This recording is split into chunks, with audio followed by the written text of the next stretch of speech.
নমস্কার বন্ধুরা, কেমন আছেন সবাই? আশা করি সবাই ভালো আছেন। আজকে আমি নিম শুক্তো বানাবো। তার জন্য পেঁপে আর কাঁচকলা কেটে নিয়েছি আর কিছু নিম পাতা নিয়ে নিয়েছি। এদিকে আলু, বেগুন, রাঙালু, গাজর আর ডাঁটা কেটে নিয়েছি আর অল্প পরিমাণ আদা বাটা নিয়ে নিয়েছি। আর সর্ষে গুঁড়োটাকে আমি একটু জল দিয়ে আর অল্প পরিমাণ নুন দিয়ে গুলে রেখেছি। আর মটর ডালের বড়ি নিয়েছি। এরপর কড়াইতে তেল গরম হলে ওর মধ্যে আমি বড়িগুলো লাল লাল করে ভেজে তুলে নিয়েছি। ওই কড়াইতেই তেল দিয়ে আলুগুলো প্রথমে দিয়ে দিয়েছি। আলুগুলো একটু নাড়াচাড়া করে এরপর আমি ওর মধ্যে রাঙালুগুলো দিয়ে দিয়েছি আর কেটে রাখা গাজরগুলো আমি ওর মধ্যে দিয়ে দিয়েছি। এরপর আবারও নাড়াচাড়া করে একটু ভাজা ভাজা করে নিয়েছি। তারপর ওর মধ্যে আমি কেটে রাখা কাঁচকলা আর পেঁপেটা দিয়ে দিয়েছি। এরপর কেটে রাখা বেগুনগুলো ওর মধ্যে আমি দিয়ে সমস্ত সবজি ভালোভাবে নাড়াচাড়া করে ভাজা হয়ে গেলে আমি ঢেলে রেখেছি। এরপর ওই কড়াইতেই তেল গরম হলে ওর মধ্যে আমি 5 ফোড়ন আর শুকনো লঙ্কা ফোড়নে দিয়েছি।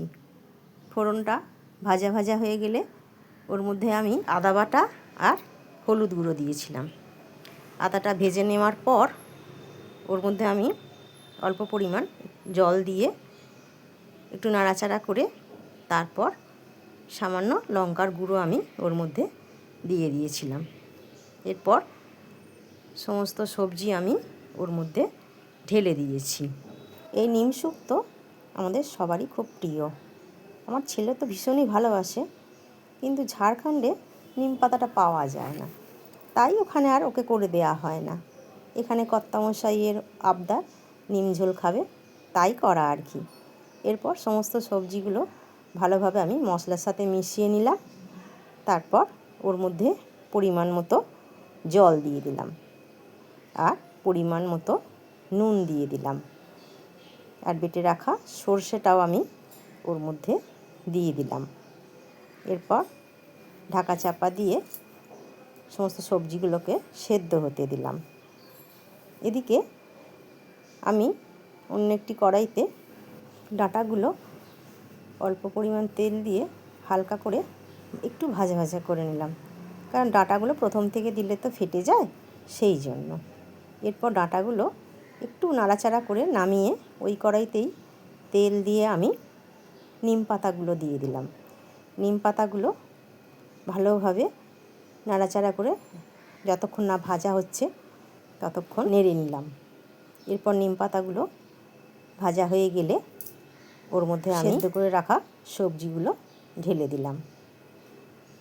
এরপর ভালোভাবে নাড়াচাড়া করে ফুটে গেলে নামিয়ে নিলাম। এইভাবেই তৈরি হয়ে গেল নিম শুক্তো।